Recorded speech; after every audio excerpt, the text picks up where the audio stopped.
Has everyone been having a wonderful time of fellowship and getting to know each other and networking? Yes. I know that we are in for a real treat tonight. So as soon as everyone comes forward, we will go ahead and get started with our program. Because I'm excited about hearing Miss Dion. Hey!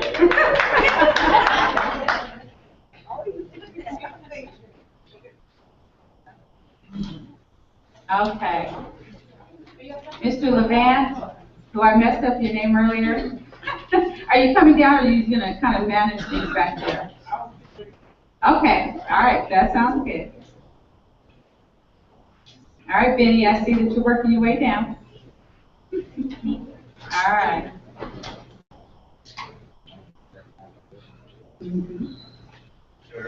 Okay. Well, it's a wonderful, beautiful night. I mean, just think about what our counterparts are going through in Boston and New York, all on the East Coast. So we're doing really great here, right here at UCLA. Well, for those of you who I don't have the pleasure of knowing, my name is Wendy Gladney Dean. I'm making sure everybody knows I got married.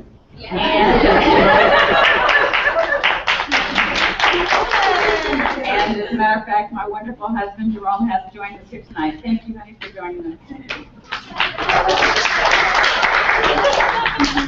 And before we get started with our formal program and I bring up some of our wonderful leaders to speak, I would just like to ask, will all of the UCLA Black Alumni Board members please stand? Yay, let's clap our board members. And you'll also get a chance to hear from some of them tonight. So I am happy to be here. I am actually class of 1983, and my degree is in political science. And I had a wonderful time while being here at UCLA and had a wonderful experience. And so part of our clarion call is to make sure that we as alumni come back and help those that are coming behind us.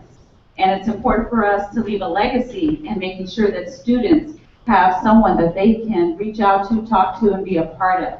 So that's part of why we're here tonight, and that's why we're having our general membership. So for all the students in the audience, thank you so much for joining us tonight, and know that we're here for you. And so don't be shy. If you see someone that you want to talk to or get to know, that's what it's all about. So first on our program, I would like to bring up Tony Geringer, who's Vice President of Operations.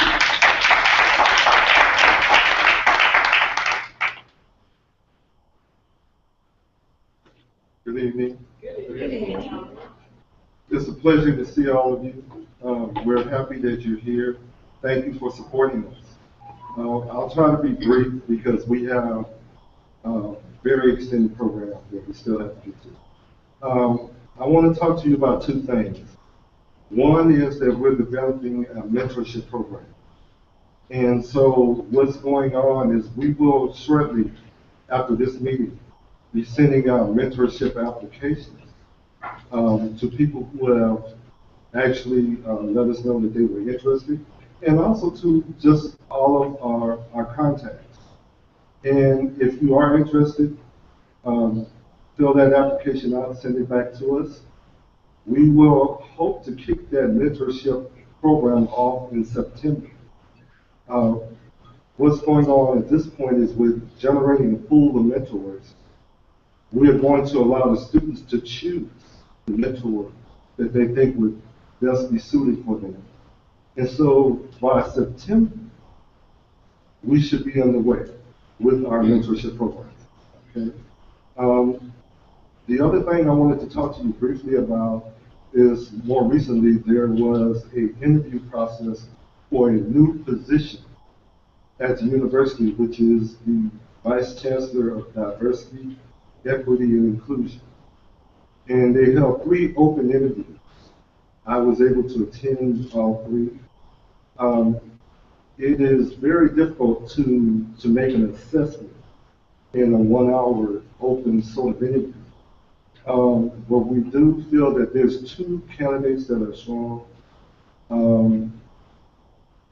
Let me just give you the names. There's a Dr. Franklin Tuitt, who is a scholar and researcher in diversity and inclusion, and is also running a program of diversity, inclusion, and equity at Denver University.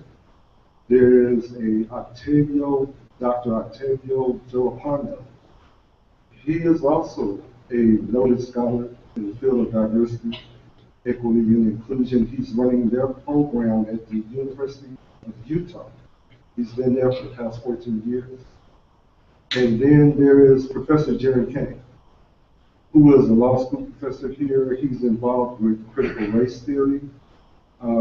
Professor Kane, however, does not and has not been charged with the responsibility of establishing and maintaining a diversity, equity, and inclusion program. So the university is going to make a decision concerning those three candidates, and I believe they hope to have the position in place by July 15th of this year. Our keynote speaker, Dion Raymond, who is Discrimination and Prevention Officer, one of the two that's here, will be working with that particular Vice Chancellor position. Okay? So that's all I want to say at this present time. If you have any questions for me, please, I'll be here afterwards and we can talk. Thank you for your participation.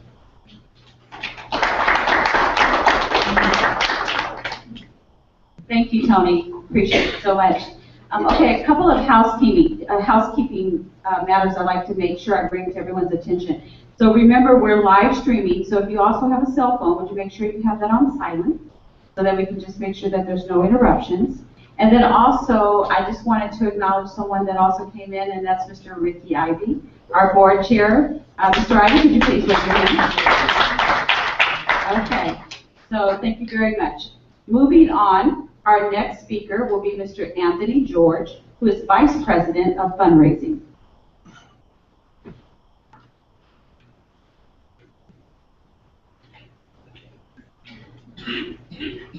Good evening, everyone. I want to thank everyone, all of the Bruin alumni, our friends, and of course the students that showed up this evening. Very important that we attend these meetings and get more of our friends and fellow alumni to attend, so that everyone will know what the UBAA is doing. As the fundraising chair, one of the programs that is very dear as far as our program is concerned is called the 1,000 program. And the way that works is we're always trying to raise funds so that we can give out scholarships to other African American students that want to go here. One of the things that we have to compete with, you can imagine that the student who qualify to go here today can also go to Yale, Harvard, all the different Ivy League schools. So in order to compete with like a Yale or a Harvard, we have to be able to do what they're doing. And what they're doing is they're offering full scholarships to African American students to lure them in. So we need to be able to give our students full scholarships also. So coming up with the 1,000 for 1,000 program that would allow us to raise funds to at least compete and offer full scholarships to most, if not all, of the African American students who are accepted into the school. And the way it works is, if we get 1,000 people to contribute $1,000, that means we would have raised $1 million. Okay, and if you think about it, $1,000, if you divide it up into 12 months, it's like $83 a month, 33 cents. Okay, and so get all of it, right? But anyway, if you could contribute like $83 a month or save that amount and put it towards a good cause, that's what we're looking for. And so, just to let you know, it doesn't necessarily have to be $1,000. If you only can give, $500, whatever the case may be, as long as you're contributing and we're moving towards the goal of raising $1 million each year, then we can give out some scholarships. And then one of the things that we're looking to do also is to establish an endowment, which we'll talk about in the future. And of course, if we're able to establish an endowment, then that endowment will take care of itself and generate the scholarships from that point on, where we wouldn't have to continue to raise funds for scholarships. So with the 1,000 program, in my mind, I always ask everyone if they could not only commit to giving 1,000 for a year, meaning $83 a month if you have to divide it up, but to commit to do it for at least 5 years. And I think that would be a great start for all of us, and for us to be able to compete and to bring more African Americans to the school. Thank you.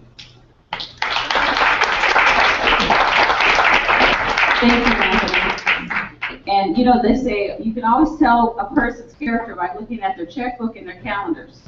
So let's look at our checkbooks and see how we can give back and help a little bit with UCLA Black Alumni. All right, and speaking of money, our next person is going to be Mr. Levant Wooten, who's going to come forward. He's our treasurer.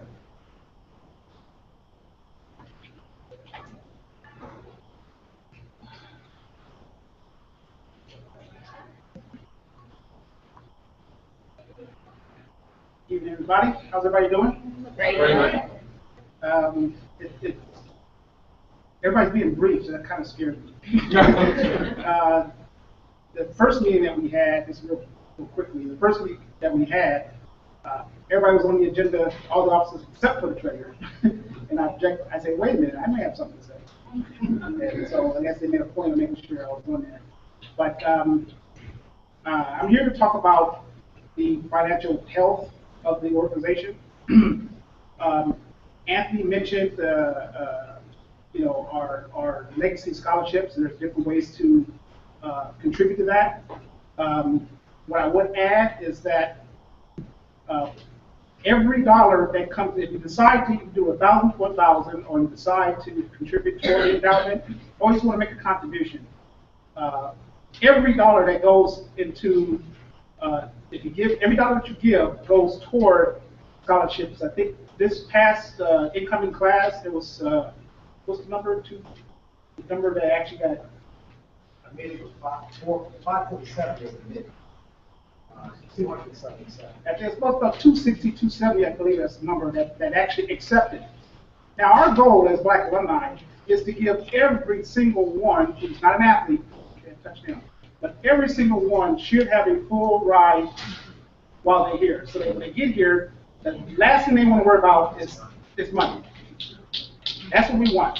And we think that by being able to do that, we certainly can get more students to come. That's the whole point of the endowment.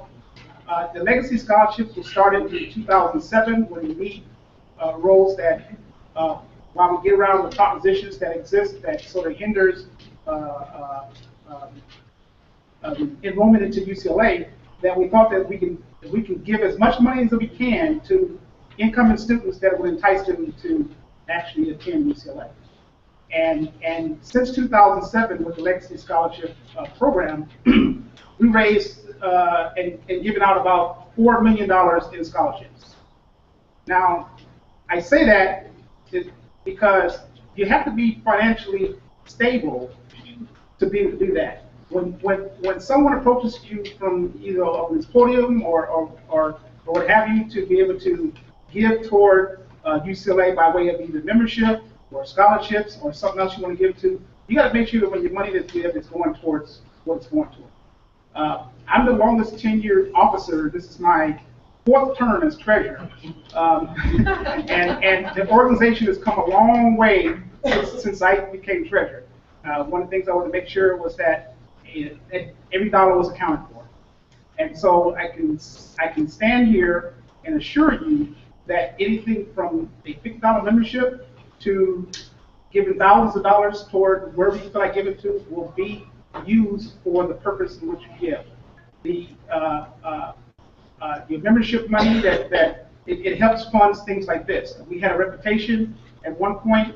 I've been approached this in the past that well, all you guys do with money that we give is go on ski trips, and we did have ski trips. The ski trips that we do, that we still do, and we do it this year. And it was a high visibility event for UBAA. but some people were convinced that you give $50 of membership and it paid for someone else to go skiing. I'm here to tell you that is not the case. and as long as I was treasurer, that's not going to be the case.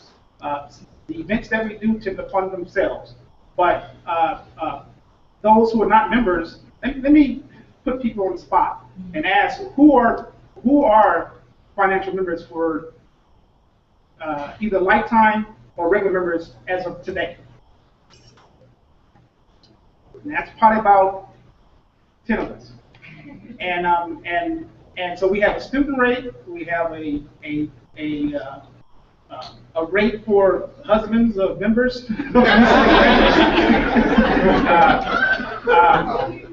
And the point, and we have a lifetime membership that you can get into. Now, one thing I need to make clear is that if you're a lifetime member of UCLA, that does not make you an automatic lifetime member of UCLA Black Alumni. It's two separate things.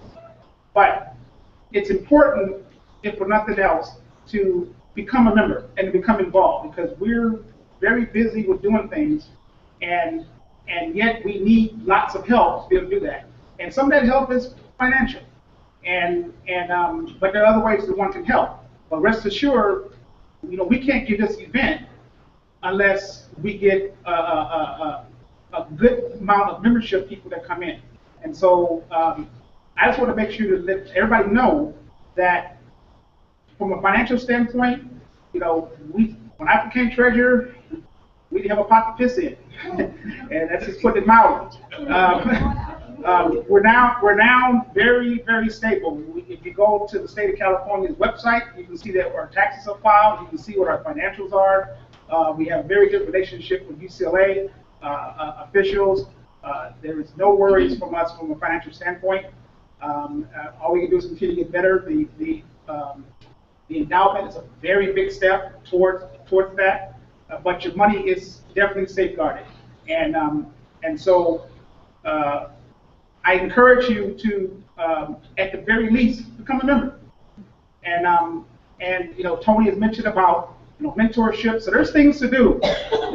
Sitting on the sideline and just kind of just going, well, I'm a UCLA graduate, and that's real nice. I know when I was on campus, my whole mantra is to make sure that people behind me actually was able to get in and get out. And so I still carry that, and this is why I'm involved and been involved as long as I have. But at the very least, become involved. I could certainly take. We have membership stuff in the back. If someone wants to pay, we can either pay by credit card. So there's different ways of paying. And but become involved. But I think my main message is to let everybody know that you're not jerking around with your money, and your money is being put to very good use. So I really hope to see. I'll be in the back. There's a little sign back there. Anybody wants to come back there, and actually at least join, then we can work that out. But if you can't afford to join, that does not mean that you can't be involved still. I appreciate those that are here. We obviously got an interest in what's going on. And so I encourage you to get involved, find your niche. I became treasurer because I graduated with an engineering degree. It's sort of the natural thing to do. But whatever your field is, there is some place for you in UBAA to be able to help. Thank you. Thank you, Evan. And one of the things that I wanted to say, even though finances is very important, and I totally agree with that, and I am a lifetime member of UCLA Black Alumni as well as UCLA, but also I'm like not seeing a whole lot of UCLA colors out there. Thank you for the sweatshirt right here on the front row. I see a little bit of blue right there. I'm like totally, I told my husband we got a red, blue, and gold going on. I want to just see a little bit more blue and gold. I just want to make sure I'm never confused where I am when I'm looking out. All right, so moving on as we get involved and do our part and do everything that we can. Our next voice that we will hear will be from our illustrious president, and next it's Kelvin Tolbert. 5 minutes. Thank you, Wendy. Wendy doesn't have to tell me 5 minutes. My degree is in mathematics, so I'm straightforward and not long. Okay. First, I'd like to thank Brother Wooten for coming up and speaking, because the finances are, of course, very important. And Brother George for talking about the 1,000 for 1,000 program. Do everybody understand what the 1,000 for 1,000 program is? Sure, no questions? You need me to go over it again? If you would like to go over it again, I would like to hear. Okay. Okay. Basically, what Anthony said was that if 1,000 of us Bruins can get together and give up $1,000 per year, we can raise $1 million a year to pay for scholarships. You know, on average right now, we give out about $300,000 a year in scholarships, is what we're giving out. But we are not giving out scholarships to every African American student that's admitted. That's what our goal is. That's what we want to do. We want to give full rights to everyone who's admitted. Is that undergraduate and graduate? Well, right now our scholarships are limited right now pretty much to freshmen and transfer students, entering students. That's what we're giving right now. Okay, we do have a new scholarship fund that we have started that's in the medical school actually. That one is almost funded with $100,000. So we do have that one getting ready to get started. We do have people who are working on other scholarships for, the theater department is one of the ones that we're aiming at right now, where people are coming in with different interests. So we're working on more, but $1 million will get us started where we can get that going. And again, it's $83.33 a month. Most of our cable bills are a lot larger than that. Okay, right? And of course, when we go to Starbucks coffee, of course, that's a lot more also. Okay, than us doing that. Bank service charges are what, about $18 a month. And if you bounce a few checks, you're gonna be over $100. Okay, so folks, getting $83 a month is not an impossible thing to do. And one thing we gotta realize as a people, these are all our kids. They're all ours. Okay, we gotta have some numbers here. Okay, so we have to be the ones to make that commitment. We can't wait for everybody else to do it for us. Now, I'll be the first to tell you that they owe us a hell of a lot. They owe us, and they're supposed to pay us. But they're not going to do it until we do it ourselves. We're going to have to make the difference. Okay, so we got to make that commitment. So 1,000 for 1,000 is a good way to do that. We've had the program for a while now. We do have some people who've been participating in it, including me. But this 2 weeks ago, I had a chance to go over to USC. That school. And we co-sponsored an educational summit over there. And we went over there and decorated their room with some blue and gold. I had my UCLA tie on in. I was in foreign territory. But at the end of their event, they had this cell phone come up on the screen, and they had the USC 1,000 for 1,000 program. They even admitted it where they stole it from. They had no problem admitting where it came from. But folks, they raise more money than we are with our own program. Okay? So the program is on the website, on our website, so you can find it on there. You can talk to Anthony, you can talk to any of us in here, and we can show you how to get started with it. It's very simple. You can go online, you can do it. They'll take it right out of your checking account or your credit card every month. And again, you won't miss it. And it goes for a good cause. We're helping out our students. Another thing that we're starting as far as the fundraising is in February 2016, we're going to kick off our Winston Dobie Legacy Scholarship Endowment Program. Okay? Our goal with that is to raise $20 million. Okay? We're giving ourselves a 10-year period in order to have that happen. We're going to kick it off with a dinner. That's going to be in February 2016. Wendy Dean is our chairperson of that committee, so we'll be getting in touch with all of you. It's one of our things that we're having where we're going to have a standing committee. So not only do we want you to come, but we need help. Okay, we need people to help us put this on. Another thing that I saw USC did that was a lot different than us. They had a lot of corporate sponsorship.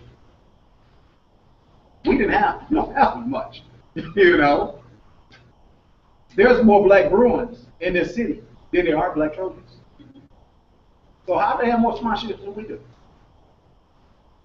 I mean, folks, we gotta come together because there's a lot of black Bruins. I believe the number is somewhere 7,000. And is that total or in Southern California or what? That's just California. That's just California. Okay, 7,000 black Bruins. USC don't have that many. We got to get to work. UCLA right now sits somewhere between 4.5% and 5% black population on campus. USC, I think, is sitting at 6%. Stanford sits at 10%. We got some work to do, folks. UCLA is a public institution. The most applications in the country.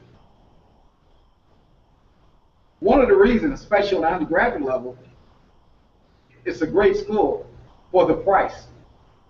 You're not going to find a better school for the price. That's why they have so many applications.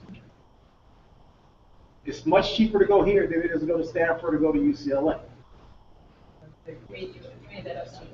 Yeah, that was cool.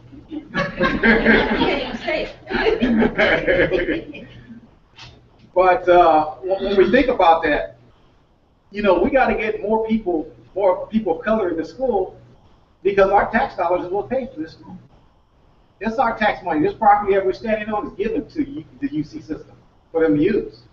Okay, and for them to keep us out artificially is not right because our tax money is still coming. And our population in California is a lot more than 4.5%. So the people, our percentage of enrollment here should equal the percentage of black Californians who pay taxes. So we got some work to do. I'm saying all this to say that we need help. We meet every second Saturday here in the West Center, right here. We have officers meeting, and we welcome anybody to come to our officers meeting. That's where we actually roll up our sleeves and actually get some work done. Our board and officers meet every second Saturday. The meetings usually go, the officers meeting is usually at 11. The board meeting is usually at 1. You're welcome to stop in anyone that you want to. So just keep in mind it's every second Saturday.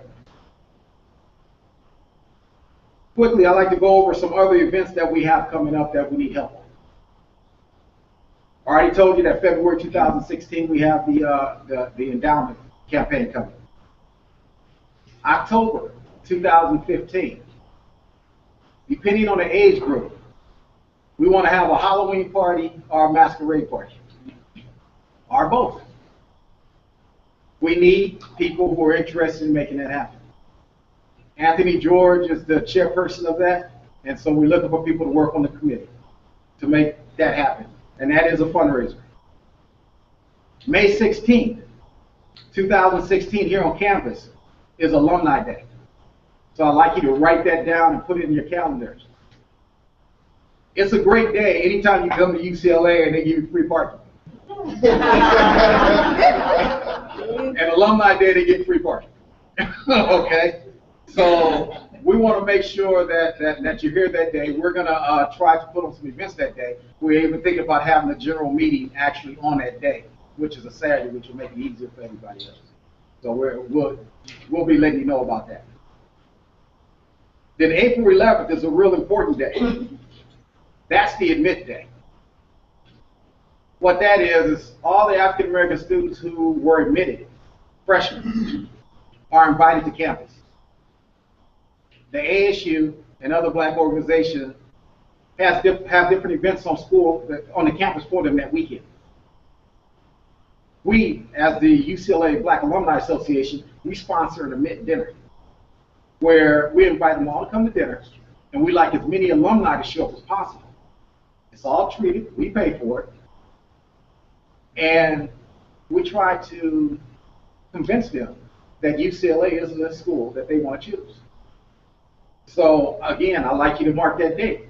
April 11th, because we need as many of you out here as possible to talk to these students. And Tony mentioned earlier the mentorship program, which is very important because we're looking for folks who have time to mentor students. It's very important. Our students here on campus can use it. And I know they appreciate it. So again, you know, we need that help. Another way that you can help us out, we've entered, if you want to say, an association with some people who sell services. Your gas bill, your cell bill, things like that. On our website, we have the opportunity for people to change services if they want to. And UCLA Black Alumni Association will receive the commissions that are paid for as you pay your bill. That's another thing you can do to help out UCLA Black Alumni. It's completely voluntary for you to do whatever you can do to help us receive monies to come in for scholarship. Okay, before we go any further, as far as one of the things we want to do is we want to show you the Selma event that we did. It was taped, and we want to show you. It's about an 8-minute video. But before we get into that, I wanted to open up the floor for any questions to me or any of the officers. Anyone has any questions? Yes, ma'am. So is the holiday not great party that you're trying to plan, is it for only alumni or is it for? I don't mean to say that we're trying to be involved. No. If students would like to do it, We're planning. if students would like to do it and plan it, I would like them to be on the committee because we can throw you one too. It's not a problem. You know, the thing is we need people of that age group to want to give the dance, and we'll help you do it. We'll assist you doing it. I mean, at UCLA, well, when I was here at UCLA, the Grand Ballroom, that was my house. Okay, that was my house. I gave so many parties over there in that Grand Ballroom. You know, look, students, I can show you how to give a party in the Grand Ballroom. I can show you. I just need, but what I need though, what I need committed students who are committed because they're gonna have to work. They're gonna have to work, and I do mean committed students because if we put up money to put something on, they better have some skin in the game too. Okay, all right, we can make it happen because people love UCLA, and they got great facilities up here in UCLA, and we need to use them. Any more questions? Graduate Day, is that for this year or for next year? For us to help them, like students, incoming students come here? Midday? Yes. That's for the next fall, right? Oh, for April 11th, you're saying? No, April 11th is for the people who are admitted for the next year. Okay, so that's this. This April 11th is the actual day, and it'll be in the Grand Ballroom, but it'll be this April 11th, like what's that? 2 months. Yes. Mentoring program, is it mentoring for undergraduates or graduate students?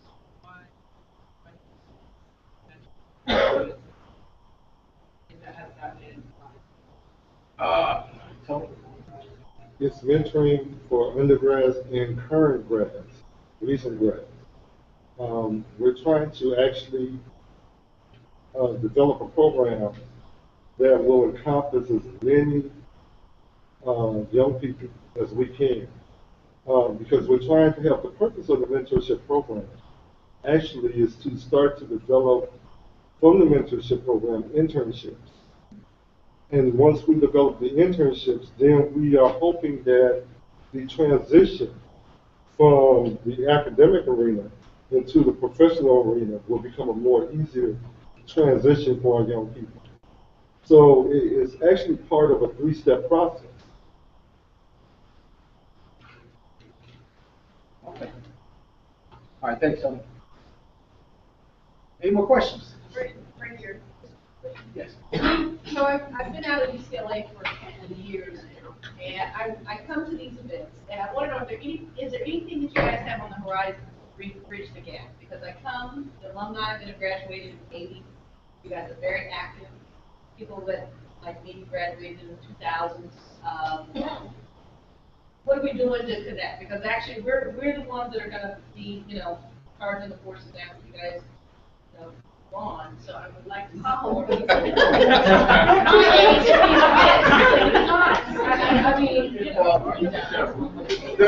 I appreciate that question because it's a good question, and I know. All the work that you've done is appreciated. Right. But I mean, we need young blood to.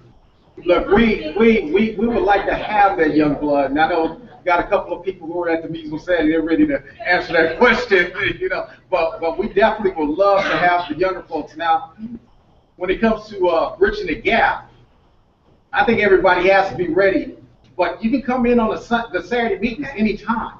I mean, come. Again, when we start talking about committees for the endowment program, you can work on the committee. That way you get these things are not age related. You're right. You know? You're right. Then, if, like we asked about the Halloween party, if we do an undergraduate one, then we'll be glad to assist you on that. When I'm talking about the Halloween party or the masquerade party, I know for me, I don't go to a Halloween party anymore. But I will go to a masquerade party. Especially if you put some casinos, the casino tables there and stuff, I'm in. And I'll pay for that. So what we would like is we would like to have folks come who say, no, we want to do it this way. And then that's fine. We can work it out where everybody can have something that will work out well. So all I'm saying is we need to have you to come to the meetings. I mean, that invitation is there, at all times. Deborah, would you?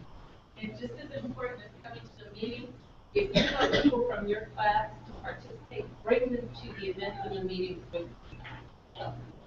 Well, and you're going to have to ask them more than once. My friends believe I'm a pastor. But eventually, at least one or two of them are going to come. Okay. I'll be here on Saturday.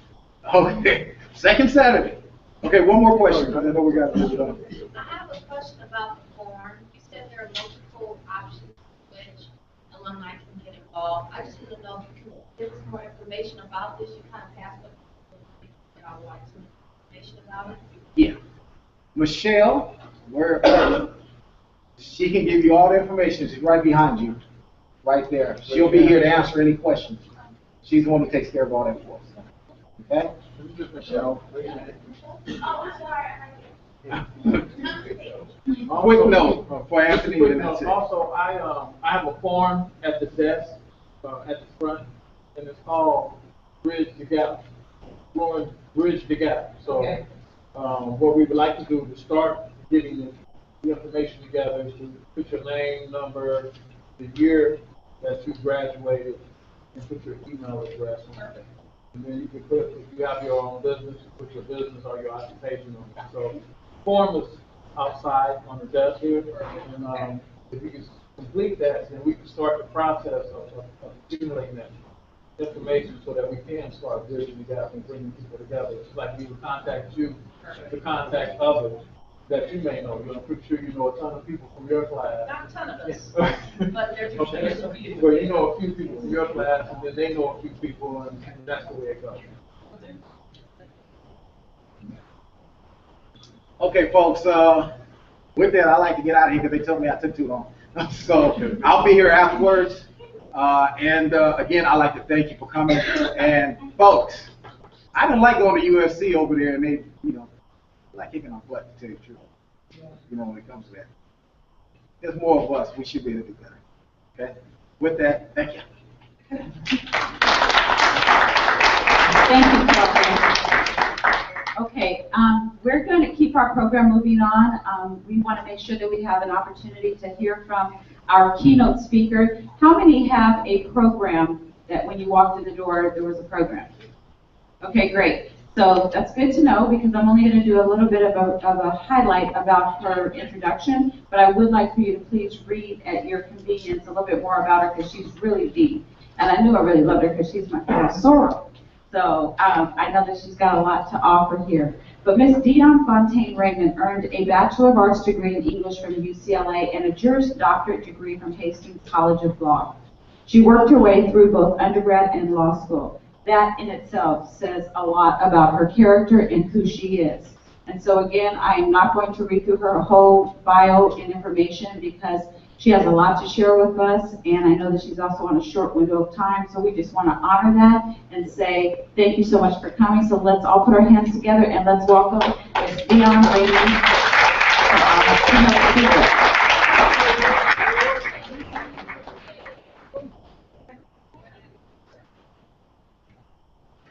Good evening, everyone. Can everybody hear me?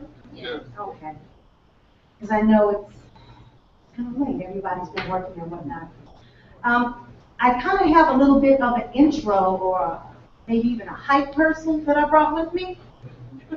And how many of you were here for the Freedom Writers program? Okay, maybe one or two. So there was a young lady there who did a poem. And she is a freshman. That means this is her second quarter here at UCLA. And I couldn't think of any better way to start this off this evening but to have you all experience what we all experienced at the Freedom Writers, and after that my remarks will be brief. Her name is Camille Fields.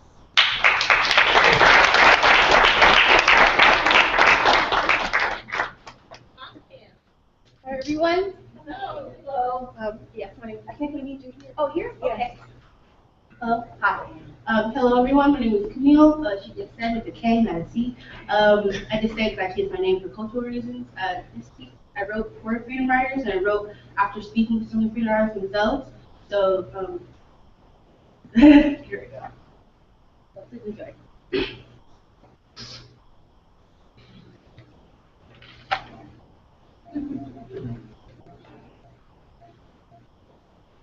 Dear Mama, I know we moved here from Georgia, thankfully. Single mother, 2 children westbound, beyond education which ignored my brown. You presented an escape from a surrounding fate, for my sister and me.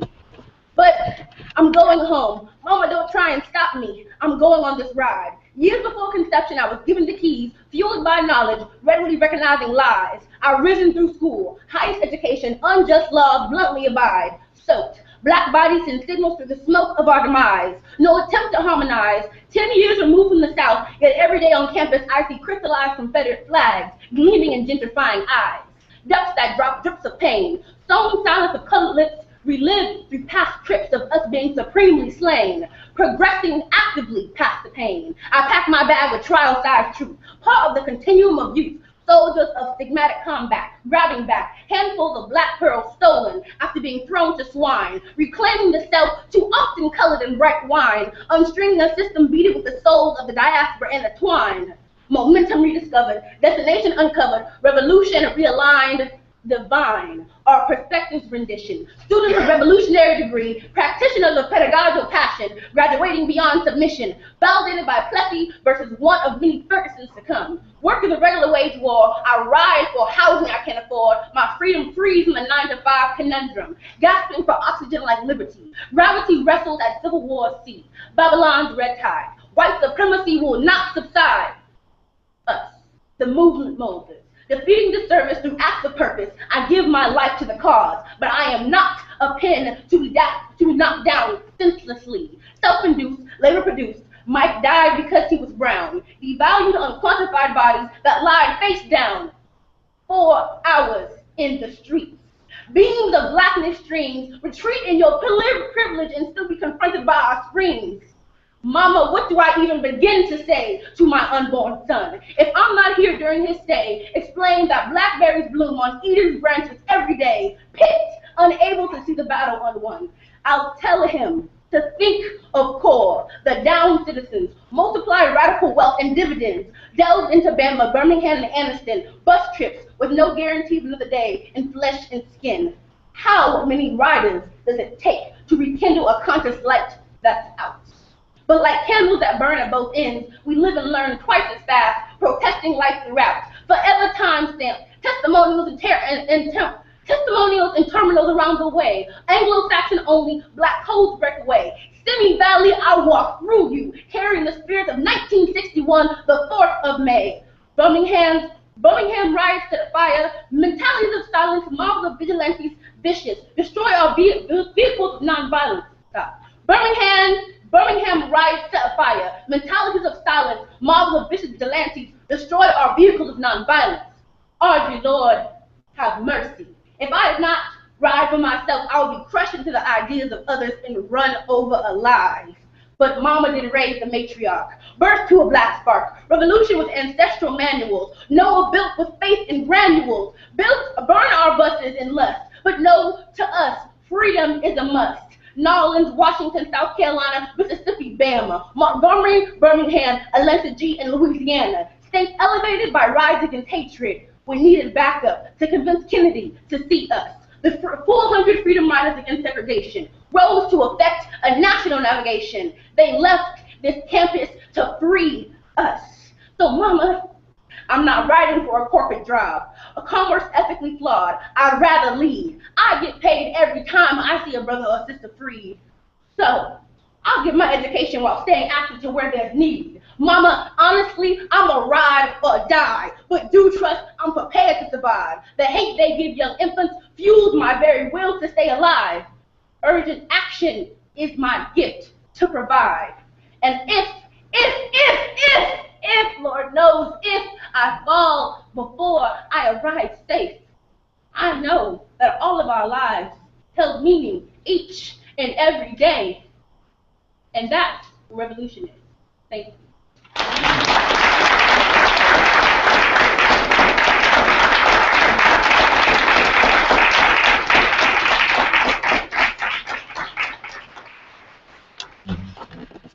I met Camille at Hamilton High School and she had purple hair and supported the football team.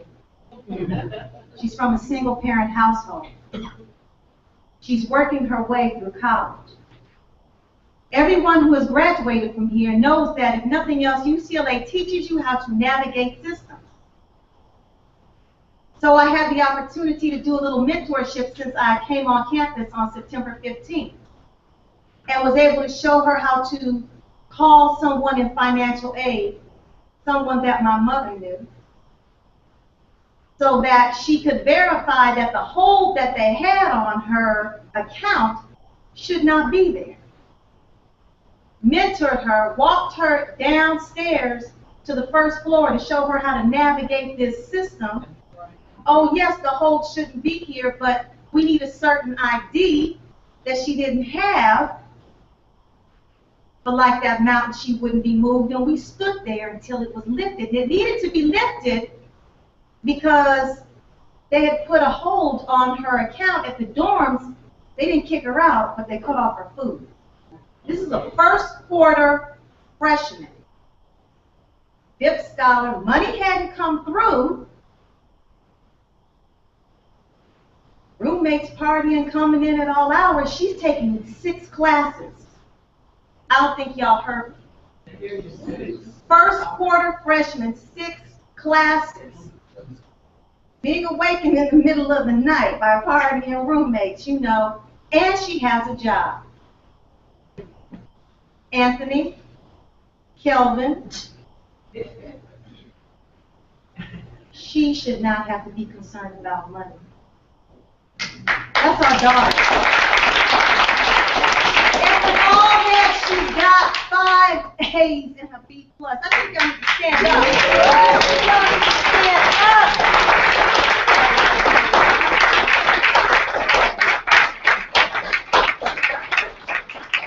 If you want her in your financial payments or membership, I got my keychain. I was an offender. Do it. I will do the 1,000 for 1,000. Because Camille should be on this campus and be able to do what the majority of these students do and be brilliant.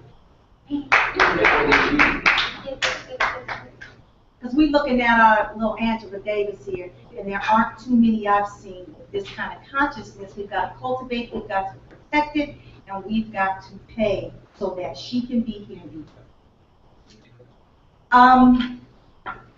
So I graduated here in 1985, and when I started in 1980, it only cost $200 a quarter to go here. I was the third of 4 stair-step daughters. My parents said, we can give you your first year, but you're on your own after that, and they meant it.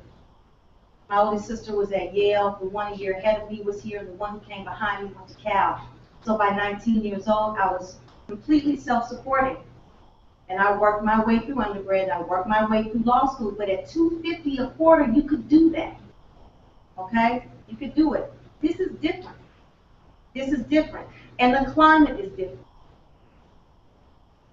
And that is why the Office of Equity, Diversity, and Inclusion has been established in part in response to the Moreno Report. For those who aren't aware, the Moreno Report was issued by a body of individuals outside of this campus who are commissioned to study complaints of racism, of discrimination, harassment, and bias on campus.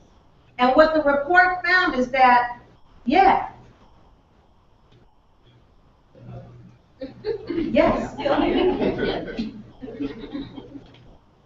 some of you may have read about certain cases in the newspaper.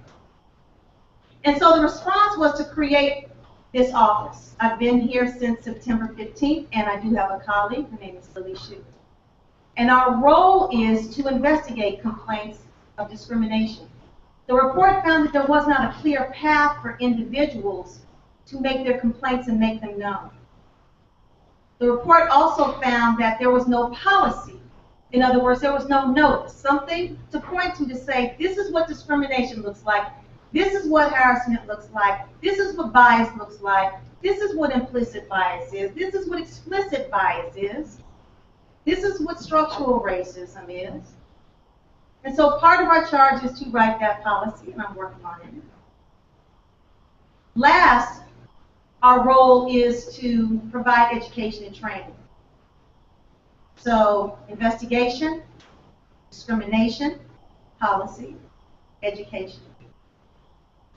And specifically, we investigate complaints by staff, students, and faculty against that. And our office is part of the Chancellor's organization. So the university is making a commitment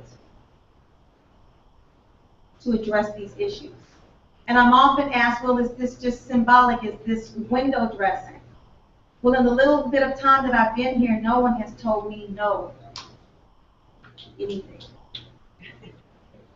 And I'm hoping that it will remain that way. And so we have a lot of work ahead of us. I don't have a boss yet. Right now, I report to the Executive Vice Chancellor and Provost, Scott Walk. And there has been a search for a new Vice Chancellor position, the Vice Chancellor of Equity, Diversity, and Inclusion. And as Tony mentioned, there were open candidate forums that gave the community, the UCLA community, and the community at large an opportunity to hear what these candidates had to say, what their vision is, and how they see their roles.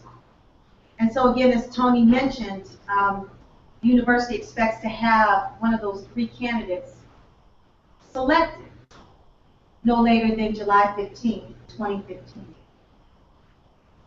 And so I just want to say to you today is that we are moving. I've noticed that since 1985, this is a different UCLA. It's not my UCLA, but it's still my UCLA. UCLA is mine. And I think a lot of us feel that way, and that's why we're here today. The landscape looks different. It's very beautiful. The dorms are not just the dorms, it's the hill. You gotta swipe a card to get in. You just can't walk in, and it's beautiful. It's wonderful. There's a different feel, there's a different texture. And so when our officers talk about mentorship, I can't stress it enough. Diane Briggs knows about that, about mentorship, and how important it is for not just individuals who are high risk or at risk youth, but to be able to give a sense of belonging I think those of us who were here between 78 and 88, I mean, there was never a whole lot of us, but there was a critical mass, enough for us to feel some type of scaffolding, some kind of protection, if you will, to not feel like targets. And I don't mean moving targets. Because I do hear the comments that are made by faculty, by staff, and especially by the students, who feel that they've got to protect themselves. And I think one of the best ways that we can address this is through our personal involvement. For Camille, I'm just, up until September, I went from the public defender's office. I was there September 12th. I was here September 15th. And if I wasn't here, I'm just kind of wondering, who would have been here for Camille? Miss Lena would have been. But Miss Lena's been here 40 years. Miss Lena gets to sit down and rest. So mentorship is crucial. Visibility on this campus is no longer, it's become obligatory. We have to be seen, and we have to be heard, and we have to listen to these students.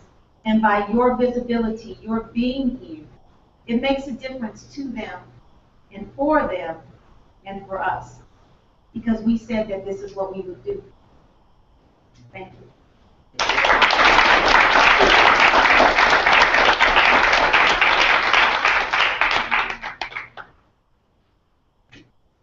Okay, we could do better than that. Let's give her another round.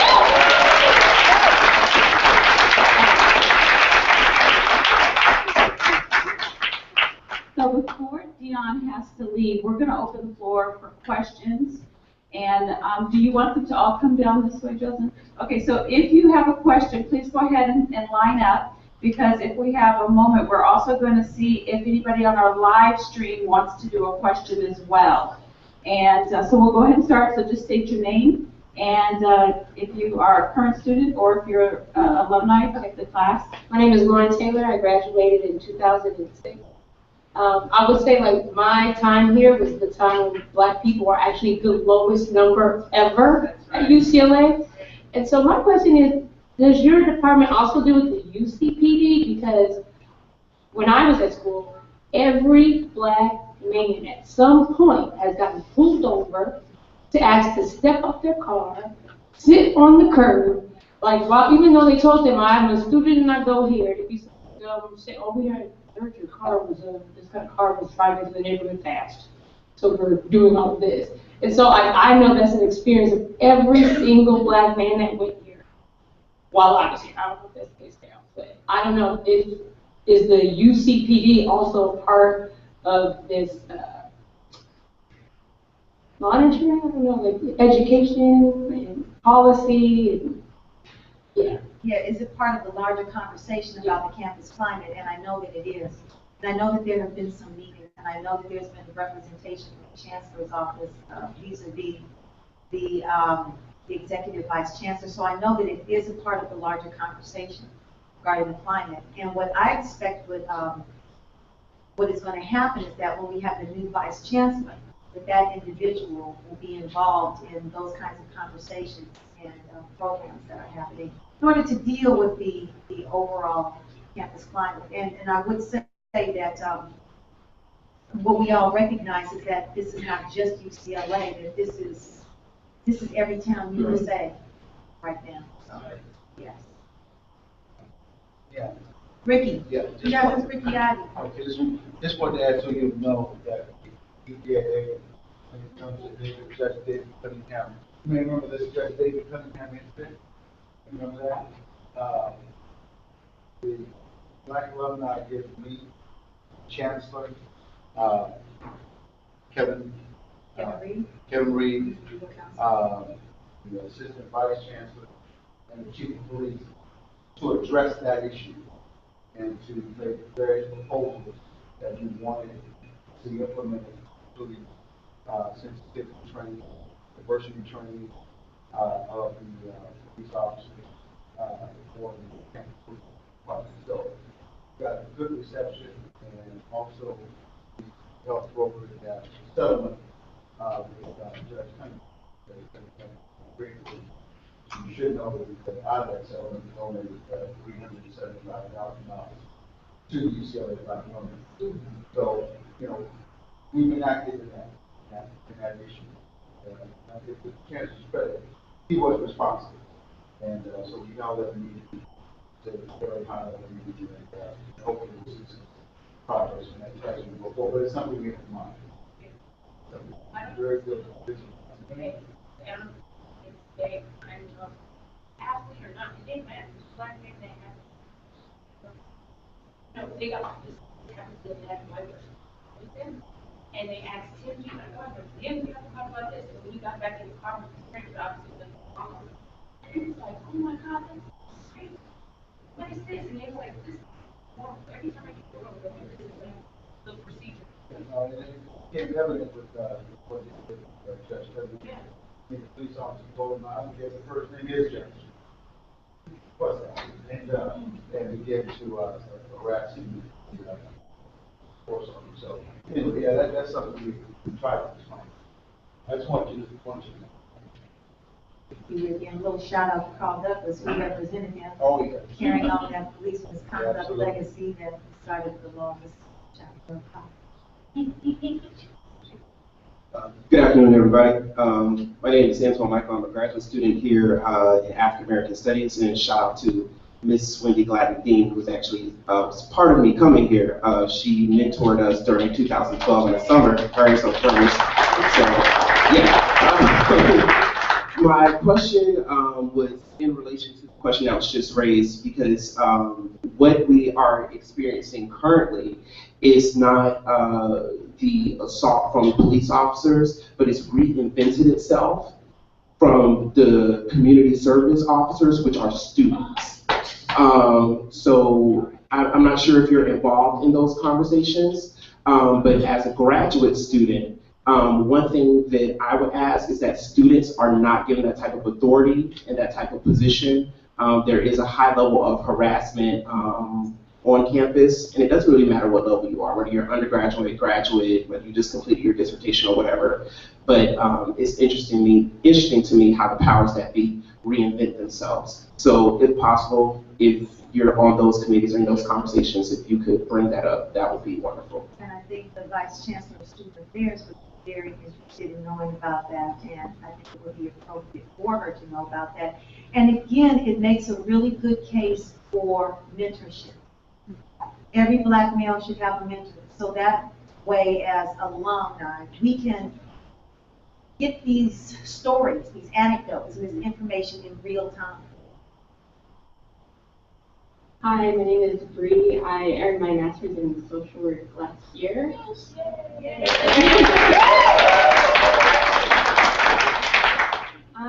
A lot of what goes on now is not overt, but is covert and falls under the category of microaggression.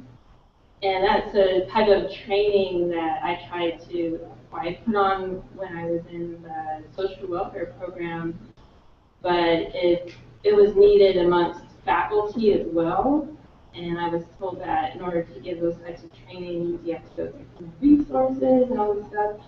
And I'm just wondering what types of trainings and policy are you planning to put in place to address the more covert microaggression related incidents? That's a good question, and there's so much that's happening simultaneously since we've gotten here. We are creating something that heretofore has not existed. So I'm speaking kind of in a general way. And in terms of, and it goes to the policy that's being written, and that's thus far what I have in a draft. And what I have now is not final, and ultimately it's not, I don't have approval for that. So, and it may go through different versions or iterations, but all that to say is that right now, as it's written, it acknowledges that, well, what the legal definition is of discrimination, harassment, bias. But also what I've written thus far is that in investigations, Other information will be included. For instance, how long has something gone on? Is it a pattern and a practice that's gone on so long that it really constitutes policy? Also, in investigations, information will be included, as well as implicit bias, microaggressions, bullying, whether something appears to be structural, systemic, that type of thing. Looking at understanding that oftentimes, someone won't necessarily just, come up to you and use a racial epithet. That many times it is subtle. And as a lawyer, people will say, well, it's, this is very hard to, to win or to really define it. And as a Black person, it's not hard for me. I've got to be aware every day that I walk out my front door. And so the good news is that when considering whether or not a faculty member has violated a policy, UC or UCLA, the policy can be broader than the law, right? And the standard is probable cause, which is very low. So it's a start. And there is at least an awareness, and not just an intellectual awareness, if you will, that things do happen on a subtle level, and that it does impact an individual's right to their education, and also understanding that discrimination and harassment and bias is a form of violence.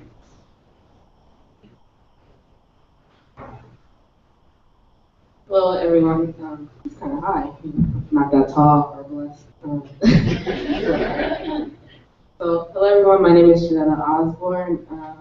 One of the things that stuck out to me was just the transparency of, one of the officers said that there's more UCLA Black alumni than USC Black alumni, and I realized that kind of in every Black organization, there's this similarity of there being like an outreach issue, transparency issue, a communication issue.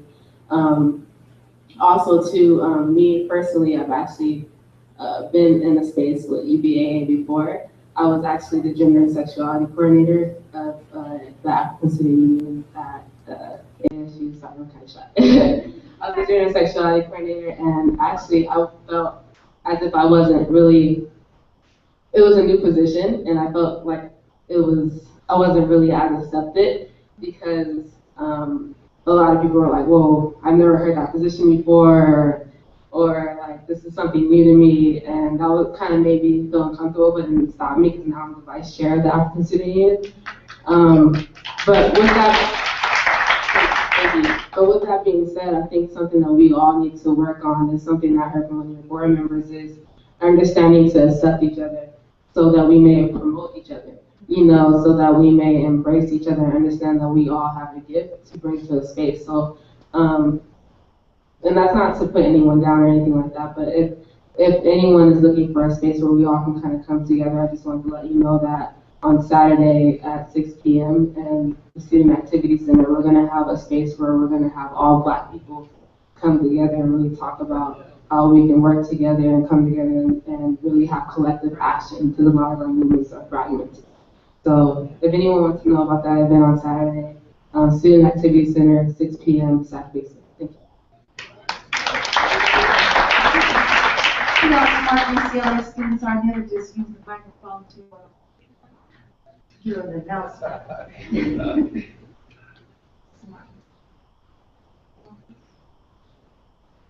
This is a real question. Please don't believe this is my question. Okay.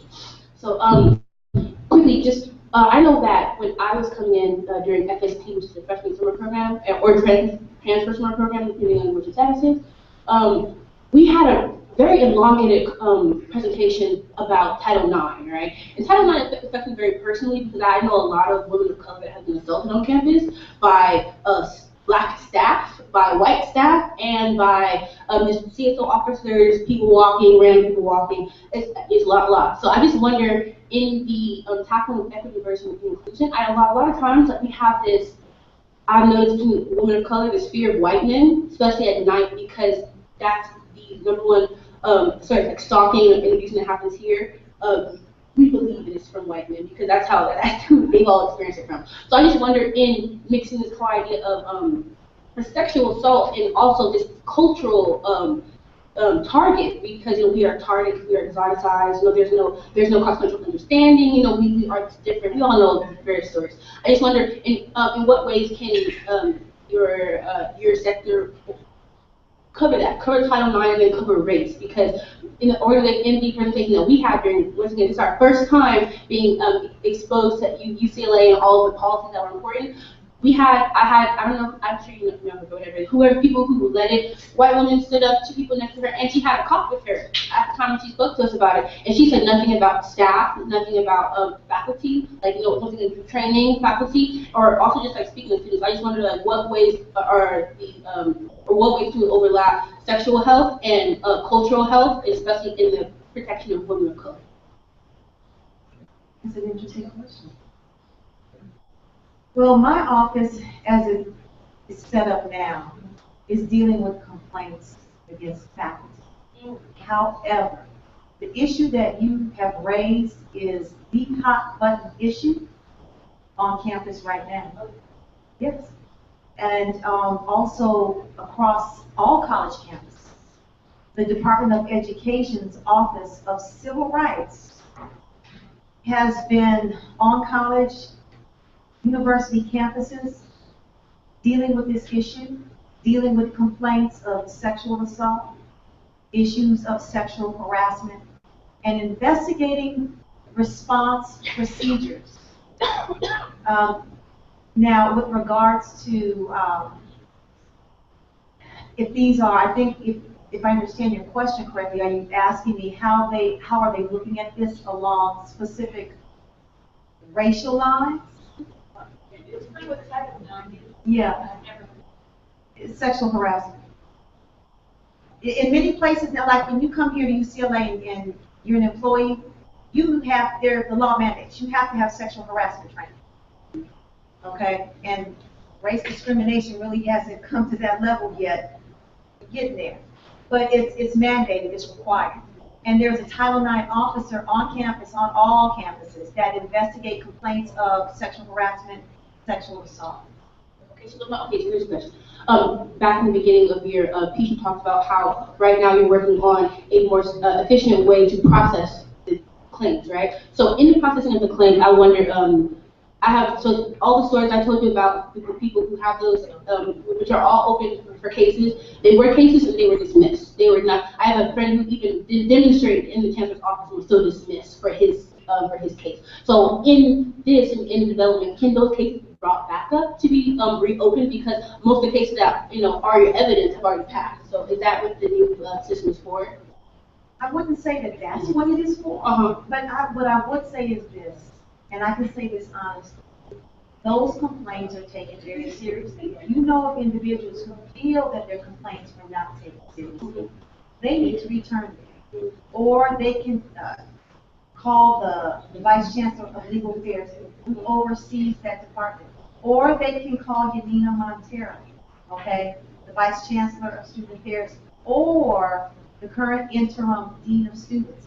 If they call any one of one of those offices, someone is going to do something. Someone has to do something. It has gotten to the point now where if a student mentions something, sexual harassment and sexual assault, to a professor, just wanting to talk about it, that person has to report it. People people of color recently, I know they've been dismissed because they're people of color, and in past before the equity and diversity queen has come, they were dismissed and they have been dismissed.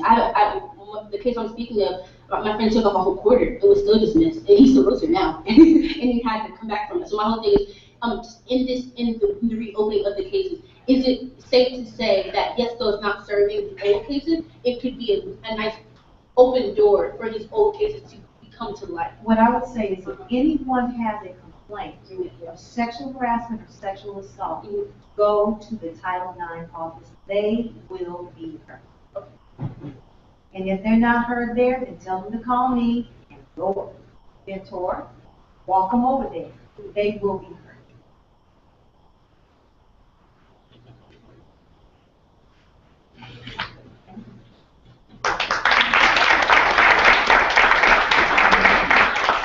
Thank thank you so much once again, Dion, Raymond.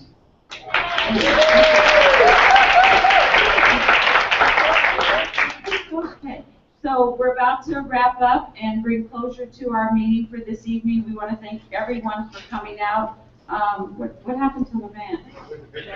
Oh, there you are. Okay, you sat down. Okay, so don't forget, if you want to join, if you want to, are you selling t-shirts back there?